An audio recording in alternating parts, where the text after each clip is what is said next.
지금은 성령의 시대라는 제목으로 말씀의 은혜를 나누겠습니다. 오늘 2000년 전 마가다락방에 성령이 임하신 것을 기념하는 성령 강림 주일입니다. 예수님은 제자들에게 말씀을 하시기를 성령께서 너희들 가운데 임하시면 큰 유익이 있을 것이라고 말씀을 했습니다. 그러므로 너희들은 예루살렘을 떠나지 말고 내게 들은 바 아버지의 약속하신 것을 기다리라고 말씀을 하셨습니다. 과연 성령이 제자들에게 맞아 놀라운 일들이 일어났습니다. 교회가 탄생했습니다. 제자들의 삶의 변화가 일어났습니다. 역사와 문화가 바뀌기 시작을 했습니다. 오늘 우리는 성령이 오셔서 성령이 우리의 삶을 지배하는 성령의 시대에 살고 있습니다. 성령이 오시면 유익한 점이 무엇입니까? 여기에 대해서 세 가지를 같이 살펴보고 은혜를 나누겠습니다. 첫 번째, 성령님은 예수님을 알게 만들어 주십니다. 한번 따라해 주시기 바랍니다. 성령님은 예수님을 알게 만들어 주신다. 성령이 아니고는 예수님을 알 길이 없습니다. 인간의 지성과 경험으로 예수님을 알 수 있는 것이 아닙니다. 예수님을 믿지 않는 것이 가장 큰 죄라는 것을 가르쳐 주시는 분이 성령님입니다. 예수님이 하나님 앞에 설 수 있는 유일한 구원자라는 것을 가르쳐 주시는 분이 성령입니다. 바울 사도는 성령의 은혜를 입지 못했을 때 예수님을 박해하고 성도들을 잡아가 두는데 앞장선 자였습니다. 그는 못 배운 자가 아니었습니다. 어릴 때부터 율법을 아주 철저하게 열심히 배운 자입니다. 성경에 박식한 자였습니다. 그런데 성경을 잘 알고 있으면서도 예수님이 하나님이 보내신 메시아라는 것을 알지를 못했습니다. 오히려 예수를 박해하고 그를 믿는 자를 없애는 것이 하나님을 섬기는 일이라고 생각을 했습니다. 2절을 보시기 바랍니다. 사람들이 너희를 출교할 뿐만 아니라 때가 이르면 물은 너희를 죽이는 자가 생각하기를 이것이 하나님을 섬기는 일이라 하리라.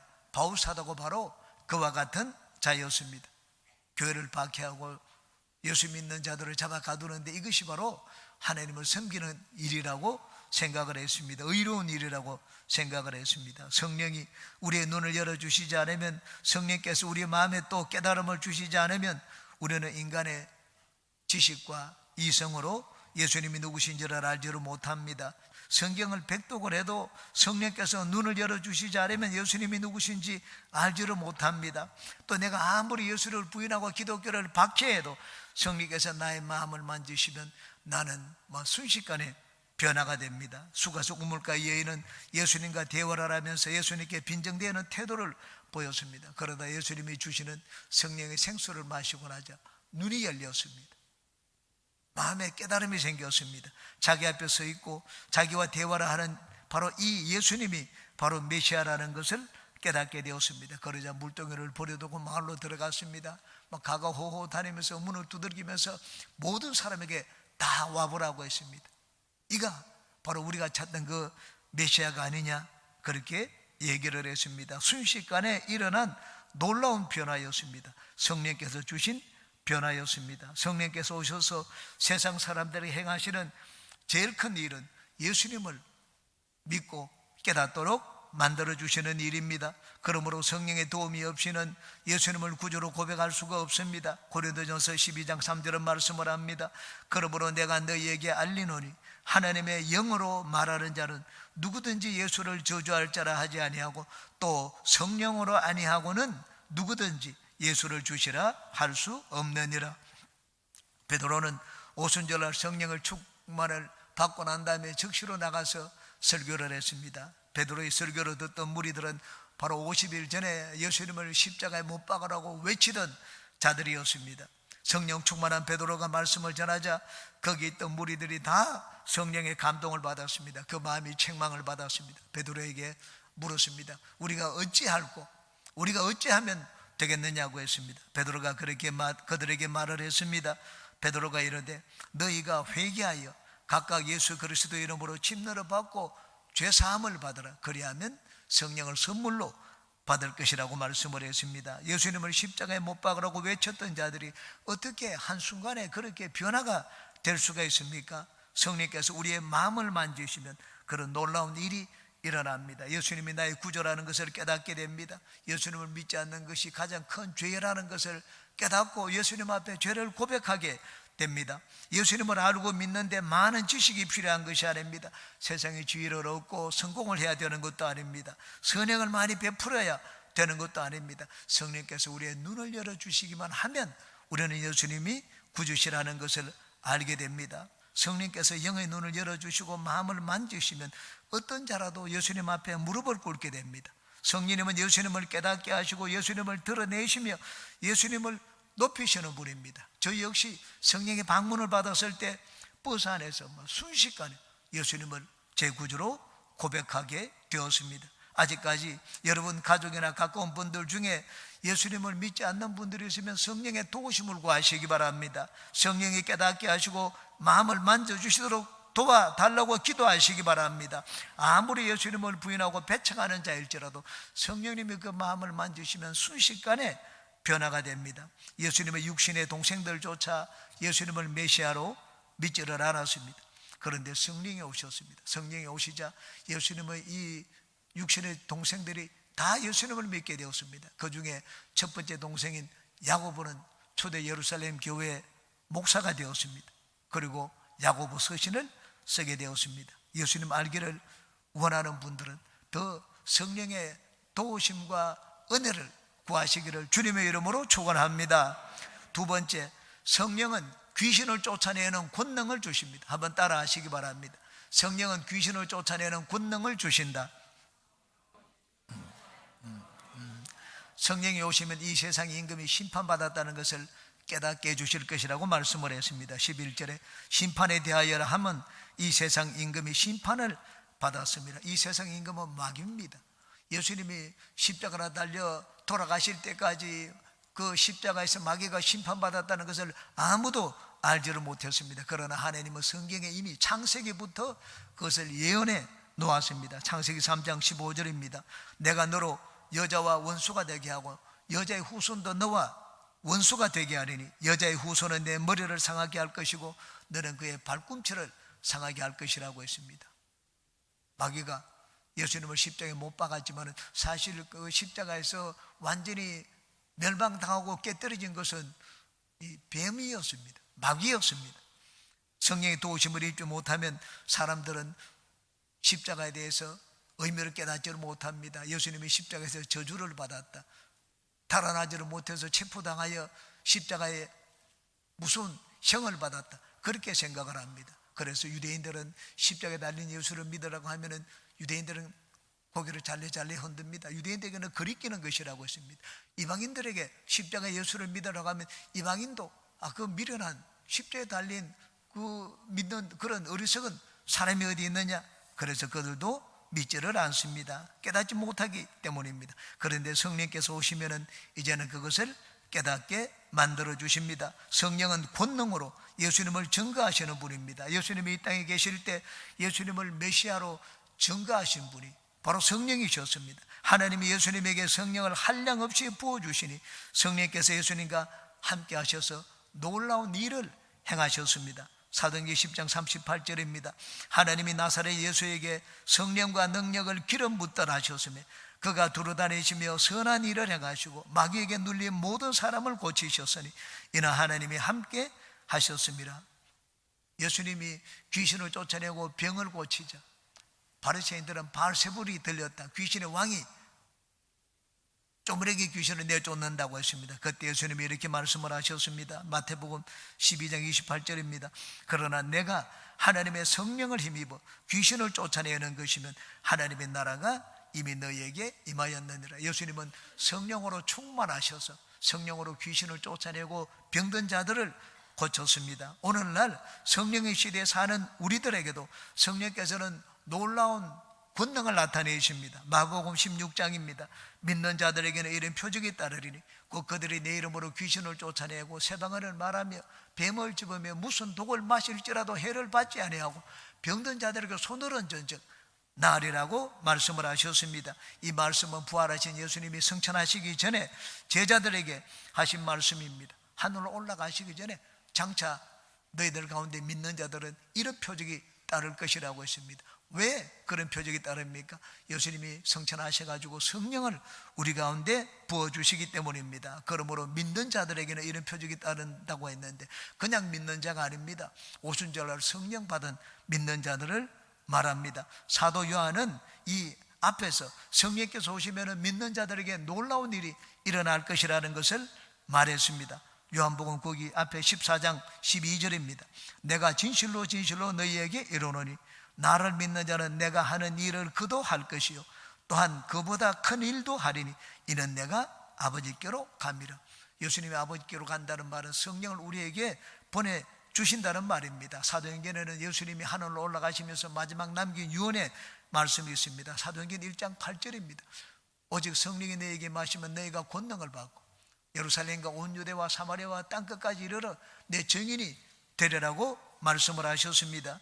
예수님과 함께 하셔서 놀라운 권능을 나타내신 성령께서 이제는 너희들과도 함께 하셔서 놀라운 권능을 나타내실 것이라고 말씀을 했습니다. 성령님은 귀신을 쫓아내는 권능을 우리에게 주십니다. 내가 대단한 자이기 때문에 귀신을 쫓아내는 것이 아닙니다. 내 안에 성령이 계시기 때문입니다. 귀신을 쫓아내는 분은 성령 하나님이십니다. 그러므로 여러분은 하나님 앞과 사람들 앞에서는 항상 겸손하되 마귀와 그 종자인 귀신들 앞에서는 담대하시기 바랍니다. 귀신이 예수 믿는 우리를 겁을 내어야지 우리가 귀신을 겁을 내어서는 안 됩니다. 우리는 삶의 모든 곳에서 귀신을 쫓아내야 됩니다. 마귀가 하는 일이 무엇입니까? 마귀는 우리의 삶과 영혼을 도둑질하고 죽이고 멸망시키는 일을 합니다. 마귀는 그 종자들을 시켜서 우리의 삶을 파괴하는 일을 합니다.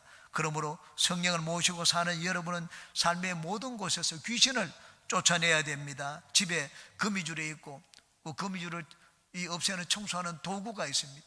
그런데 청소하는 도구로 사용하지 않고 거미줄을 가만히 바라보고만 있으면 집에 청소하는 도구를 갖다 놓았다고 해서 거미줄이 없어집니까? 도구를 갖다 놓았다고 해서 거미줄이 없어지지 않습니다.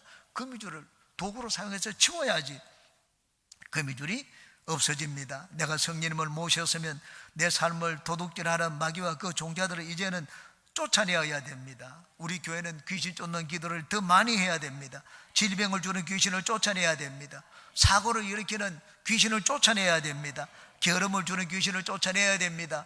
중독에 걸리게 하는 귀신을 쫓아내야 됩니다. 술 중독, 약물 중독, 도박 중독, 그리고 게임 중독, 이런 못 끊는 습관을 주는 중독 귀신을 내쫓아야 됩니다. 내 마음속에 돌아오는 세상 귀신을 내쫓아야 됩니다. 믿지 않는 우리 주변의 가족들을 위하여 불신 귀신을 쫓아내야 됩니다. 여러분은 성령님을 모시고 있습니다. 성령님을 모시고 사니 여러분 육체와 가정과 일터와 여러분의 삶에서 귀신을 쫓아내는 모든 분들이 되시기를 주님의 이름으로 축원합니다. 세 번째, 성령은 우리를 모든 진리 가운데로 인도하십니다. 성령은 진리의 영입니다. 그러므로 성령은 우리를 진리 가운데로 인도하는 진리의 인도자입니다. 13절입니다. 그러나 진리의 성령이 오시면 그가 너희를 모든 진리 가운데로 인도하시리니 그가 스스로 말하지 않고 오직 들은 것을 말하며 장래일을 너희에게 알리시리라. 성령은 우리를 진리 가운데로 인도하시되 모든 진리 가운데로 인도하신다고 말씀을 하셨습니다. 그러면 성령이 우리에게 어떠한 진리 가운데로 인도합니까? 네 가지를 말씀드리겠습니다. 첫 번째, 성령은 우리를 예수 그리스도께로 인도하십니다. 여러분, 진리 중에 진리는 예수님입니다. 그러므로 성령은 우리를 참 진리 되시는 예수께로 인도하십니다. 예수님이 누구신지 가르쳐 주십니다. 예수님이 어떠한 일을 하시는지를 우리에게 보여주십니다. 단순히 말로만 예수님을 가르치지 않습니다. 성령님은 권능으로 예수님을 우리에게 가르쳐 주시고 보여주십니다. 베드로가 오순절날 성령을 받은 뒤 기도하기 위하여 성전으로 들어갔습니다. 그런데 미문과에 남에서부터 걷지 못하는 안전뱅이가 거기 있었습니다. 그를 불렀습니다. 그러자 무언가 얻을까 하고 이 남에서부터 안전뱅이가 베드로와 요한을 바라보았습니다. 베드로가 그 안전뱅이를 보자 이렇게 외쳤습니다. 사도행전 3장입니다.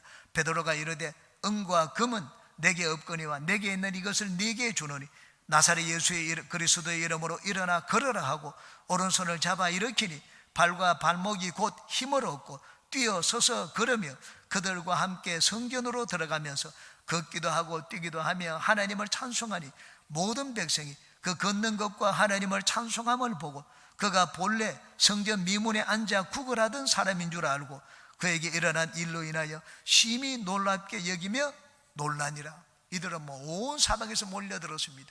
베드로를 둘러쌌습니다. 베드로의 몸을 만지고 베드로가 막 신기한 능력이 있는 것처럼 얘기했습니다. 베드로가 그들 앞에 설교를 했습니다.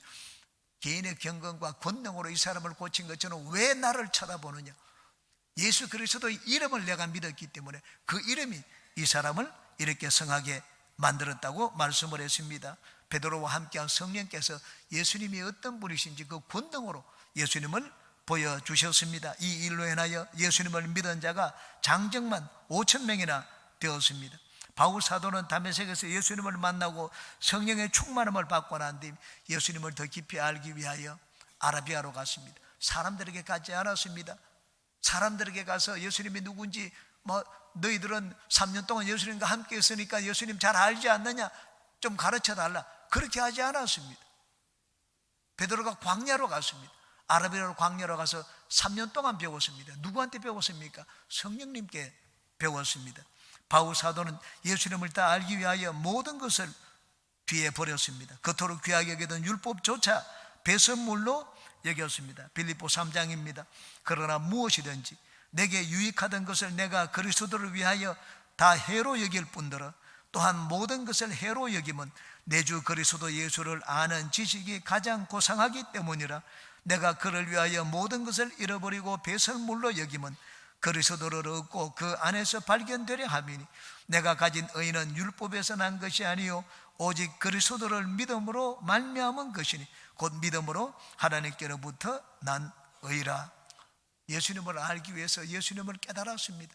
성령님은 예수님이 누구신지 베드로에게, 이 바울 사도에게 아주 세세하게 가르쳐 주셨습니다. 성령께 베드로가, 이 바울 사도가 잘 배웠습니다. 그래서 땅끝까지 가서 오직 예수님을 믿기만 하면 구원을 받는다는 이신칭의의 복음을 전했습니다. 진리 대신에 예수님을 알기 원하는 분들은 더욱더 성령 하나님께 배우시기를 주님의 이름으로 축원합니다. 성령은 둘째, 성경의 진리를 가르쳐 주십니다. 성경이 진리입니다. 에티오피아 여왕 간다게 국고 맡은 네시가 예루살렘에서 명절을 지내고 자기 나라로 돌아가고 있었습니다. 그는 경건한 자였기 때문에 마차를 타고 가면서도 이사야 선지자의 글을 읽고 있었습니다. 그때 광야에 빌립이 있었습니다. 성령께서 빌립에게 말씀을 했습니다. 저 마차로 가까이 나가라. 빌립이 가까이 나가서 물었습니다. 당신이 무엇을 읽고 있느냐? 내가 성경을 읽고 있다. 당신이 읽고 있는 성경을 깨닫느냐? 가르쳐주는 사람이 없는데 내가 어떻게 깨닫느냐고 했습니다. 그래서 빌립 보고 마차로 올라오라고 했습니다. 빌립이 올라가서 보니까 네시가 읽는 성경이 바로 이사야 53장이었습니다. 사도행전 8장입니다. 읽는 성경 구절은 이것이니 일렀으되 그가 도살자에게로 가는 양과 같이 끌려갔고 털 깎는 자 앞에 있는 어린 양이 조용함과 같이 그의 입을 열지 아니하였도다. 그가 굴욕을 당했을 때 공정한 재판도 받지 못하였으니 누가 그의 세대를 말하리요. 그의 생명이 땅에서 빼앗기미로다 하였거늘. 네시는 이사야 선지자가 말하는 이 고난당하는 자가 누구인지 몰랐습니다. 그래서 빌립에게 물었습니다. 여기 이 고난당하는 자가 이사야 선지자 자신을 말하는 것이냐 아니면 다른 사람을 말하는 것이냐. 그 말을 듣고는 빌립에서 이 글에서부터 시작하여 예수를 전하고 복음을 전하기 시작을 했습니다. 성경의 진리를 깨달았습니다. 자기가 아무리 봐도 깨닫지 못하는 성경을 성령 충만한 빌립이 전하자 눈이 열렸습니다. 마음이 깨달아졌습니다. 그래서 빌립에게 얘기했습니다. 저기 물이 있는데 내가 왜 침례받기를 미루겠느냐. 바로 그 자리에서 내려가지고 예수 그리스도의 이름으로 침례를 받고 기독교인이 되었습니다. 성경을 가지고 있고 성경을 읽는다고 해서 성경의 진리를 다 깨닫는 것이 아닙니다. 진리의 인도자이신 성령의 인도를 받아야 됩니다. 그러므로 여러분은 성경을 읽을 때 항상 진리의 인도자이신 성령의 도우심을 구하시기 바랍니다. 세 번째, 성령은 신앙생활의 진리를 깨닫게 해주십니다. 저는 처음 예수님을 믿을 때 모르는 것이 너무 많았습니다. 주변에 믿는 사람이 없고 물을 자도 없고 물을 곳도 없었습니다. 그래서 성령 하나님께 묻기 시작했습니다. 성경에 대해서 물었을 뿐만이 아닙니다. 예배를 드릴 때는 어떻게 드려야 되는지, 헌금을 어떻게 드려야 되는지, 봉사를 할 때는 어떻게 드려야 되는지, 그리고 세세한 것들까지 질문을 했습니다. 성도 간의 신앙적인 교제를 할 때는 어떻게 해야 되는지, 성도가 저렇게 할 때는 내가 어떻게 대해야 하는 것이 바른 것인지, 아주 기본도 갖춰져 있지 않았기 때문에 그냥 신앙의 모든 것들을 성령께 물어봤습니다. 그런데 성령께서는 그때마다 답을 해 주셨습니다. 그리고 내가 성령의 이 지시하는 대로 잘 따라 할 때는 성령이 그 즉시로 보상을 주셨습니다.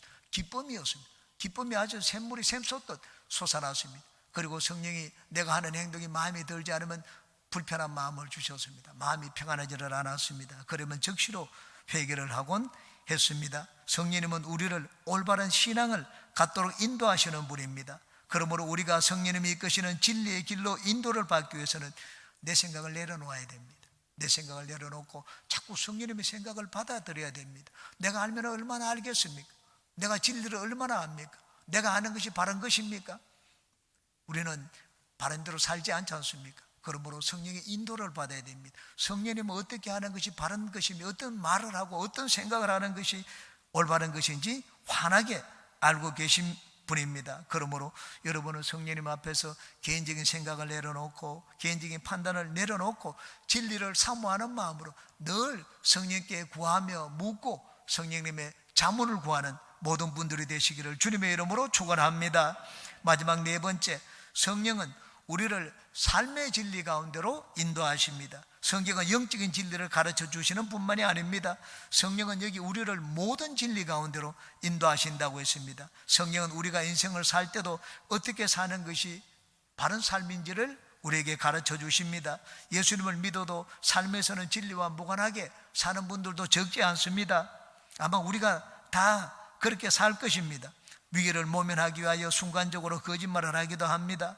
내가 편하기 위하여 다른 사람을 이용하기도 합니다.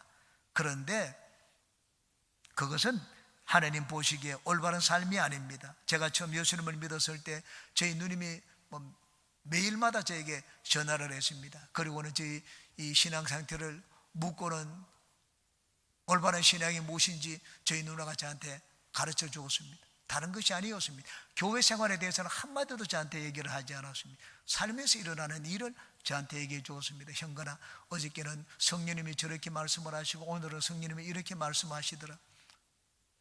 옷을 사러 갔는데 옷을 입어보고 안사가 나오니까는 성령님이 곧장 그것은 죄라고 말씀하시더라. 콩나물을 사러 갔는데 콩나물을 이렇게 잡아보고 안 사고 낚고 나오니까 뒤돌아가는데 성령님이 그렇게 하는 것은 죄라고 말씀하시더라. 늘 삶에서 일어나는 일은 이것은 바르고 이것은 바르지 않고 성령님이 늘 그것은 죄라고 말씀하시더라. 그 얘기를 저한테 해주었습니다. 저는 너무 답답했습니다. 그래서 저희 누나에게 물었습니다. 누나, 그럼 성령님이 말씀을 하시면 이 귀에 소리로 들리느냐 물어봤습니다. 그러지 않고 마음에 귀로 듣는다고 했습니다. 그러면 마음의 귀는 한쪽인지 두 쪽인지, 우리 사람의 귀가 두 쪽이지 않습니까? 마음은 하나인 줄 아는데 마음이 양쪽이 다 있는지 오른쪽 가슴에 있는지 왼쪽 가슴에 있는지 그렇게 물어보기도 했습니다. 워낙 모르니까. 그런데 얼마 지나고 난 다음에 저도 성령님이 하는 음성을 듣기 시작을 했습니다. 성령님은 성경만 가르쳐 주지 않고 인생을 사는 데 있어서도 바른 길을 가르쳐 주셨습니다. 성령님은 여기 너희들은 모든 진리 가운데로 인도하신다고 말씀을 하셨습니다. 성령님은 모든 진리의 인도자이십니다. 우리가 진리를 갈구하고 진리의 성령님의 인도를 사모하면 성령님은 우리를 진리 가운데로 이끌어 주십니다. 여러분 진리를 사모하시기를 바랍니다. 성령께 여러분의 손을 내미시기 바랍니다. 성령께 도움을 구하시기 바랍니다. 성령께서 여러분을 모든 진리 가운데로 인도하시기를 주님의 이름으로 축원합니다.